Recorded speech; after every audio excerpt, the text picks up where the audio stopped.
What if I told you that the Cleveland Browns draft strategy might be the most fascinating and controversial story of the entire NFL offseason? No, seriously, forget all the talk about big market teams or quarterback battles on the back end. What's happening in Berea could completely reshape the Browns roster and maybe, just maybe, their future. And it all starts with a name that's increasingly being whispered about by the fan base. But first, be sure to hit that like button and join us to stay in the know. Now picture this, you're sitting on the number 2 pick, and the name on your draft board isn't a quarterback. It's not a wide receiver. It's Abdul Carter, linebacker. Because he might be the safest pick in the entire class, a multiple-time Pro Bowler, a defensive anchor. That's the belief inside the building and among the fans who are paying close attention. With the kind of impact Carter can make from day one, it's hard not to be tempted to lock him up and call it a win. And if that wasn't spicy enough, there's a second part to this strategy that might shake up the fan base, moving up from the Browns' second-round pick to take Shader Sanders, the same one who's been polarizing in draft circles. The idea here? Draft Carter at number 2, then trade up from pick 33 to snag Sanders and possibly give the franchise a quarterback to groom behind the scenes. Would it cost a lot? Absolutely, likely the second and third rounders. But maybe that's worth the gamble if Sanders pans out.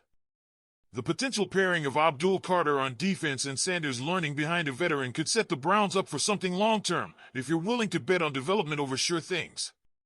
Now here's where things get even more interesting. Deshaun Watson? Forget it. He's not in the immediate plans, still recovering from an Achilles injury and not expected to participate in off-season activities at all. So what does that mean? It means this team needs quarterbacks, plural. There's talk of bringing in 3 more before training camp. That includes potential draft picks like Sanders and maybe a Quinn Ewers or even a Kyle McCord. And yes, it also includes kicking the tires on veterans like Ryan Tannehill or Carson Wentz. But if you're going that route, why not roll with a younger guy and lose while learning instead of just losing with a veteran? That's the debate. But even that isn't the whole picture. The offensive line? A mess last year. Injuries, age regression, and, frankly, bad coaching under Andy Dickerson, who's since been fired. That played a huge role in the Browns' struggling run game. And it explains why they're also looking hard at prospects like Caleb Johnson, a back some see as a potential Chubb replacement or complement, depending on what happens with Nick. Johnson's play style? Somewhere between Chubb and David Montgomery. Not blazing fast, but a tough, smart runner. Browns fans could fall in love with a guy like that. And what about the receiving core? There was a time, not long ago, when fans were debating whether to keep Donovan Peoples-Jones over DeAndre Hopkins. Let that sink in. Now, DPJ is barely clinging to an NFL roster spot. Maybe he lands somewhere late in August due to injuries, but the idea of him returning to Cleveland? Pretty unlikely. Other areas? Tackle remains a concern. DeJuan Jones hasn't finished the season yet. The team might bring in competition to push him or even replace him long-term. Tight end depth is thin. If the Browns aren't planning to extend David Njoku, they need to start planning for his replacement. And the secondary is lighter than fans might realize, especially at safety, with Rodney McLeod retired and D'Anthony Bell now with the Seahawks. This isn't just one position or one decision. It's a full-on rebuild in key spots, and the front office is under pressure to get it right. And yet, with all the moving pieces, you can sense that fans are circling one name more than any other, Abdul Carter. He's seen as the cornerstone. The guy who could become the next face of the defense. And maybe, with the right risks around him, help build a team that's ready to contend beyond just 2025. But what about trade-down scenarios? Some are wondering whether it's smarter to pass on Carter, trade up from number 2, and accumulate more picks. Let us know your thoughts in the comments. Consider the scenario in which the Browns decide not to pursue a quarterback in the second round. That opens up a new avenue, wide receiver. Fans are floating names like Emeka Egbuka, a high-potential wide receiver who could be there at pick 33. But here's the thing, does that make sense if you don't even have a quarterback to hand him the ball? That's the dilemma. It's not that Egbuka isn't talented, he is, but in a draft where the team doesn't yet know who's throwing the long-range passes, is that the best use of a high pick? That's where things get tricky. The team needs weapons, sure, but it also needs the guy. There's also the fan-proposed draft mock that goes something like this, 4th and 6th round picks, plus a future third, to land Brandon Ayuk from the 49ers. Tempting, right? But as of April 1st, the Niners are now on the hook for over $20 million in guaranteed money for Ayuk. If they were going to trade him, the time to do it was before that date. Now, the price goes up. Maybe too high.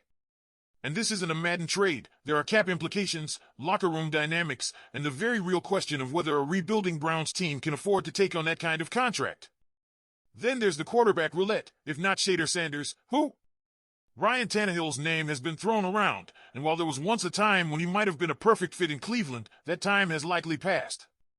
Tannehill hasn't played meaningful football in over a year. And before that, he wasn't exactly lighting it up in Tennessee. The safer, and maybe smarter, move could be Carson Wentz, who at least saw the field recently and comes with a slightly lower risk-reward curve. But even Wentz doesn't solve the long-term issue. He's a Band-Aid. So what if the Browns punt on the quarterback position until later in the draft? That's where names like Quinn Ewers come into play. Ewers has arm talent. No one questions that. His upside is real. But what scares teams and fans is the health. 2 straight seasons with missed time. Inconsistency. He flashes brilliance, and then he disappears. But if you're telling me the choice is between Ewers in round 3 and a mid-tier defensive tackle, I'm rolling the dice on the quarterback. Because at least he gives you hope. But let's not say it's all about the draft. The Browns are also losing key players in quiet but significant ways. Rodney McLeod? Retired. D'Anthony Bell? Headed to Seattle. That leaves a shallow safety room that now has Ronnie Hickman and Grant Delpit to carry the load. It's not a crisis yet, but it's shaping up to be one if the team doesn't act quickly. Same story at tight end. David Njoku had a breakout year, sure, but if the front office isn't ready to lock him up with an extension, time is running out. Backup plans need to be in place. Drafting a tight end late? Possibly. But it can't be an afterthought. And of course, we can't ignore the trenches. The Browns' offensive line has fallen apart in 2024, and not just physically. Coaching was part of the breakdown. Andy Dickerson was released after a disastrous season, and while there were plenty of injuries, age and regression were just as much to blame. The hiring of new offensive line coach Mike Vell signals a fresh start, but also a clear message: the running game and pass protection need to be better. Because no quarterback, rookie or veteran, is surviving behind the line he had last season. Defensively, there's some optimism, but also a bit of desperation. The linebacker room is in flux.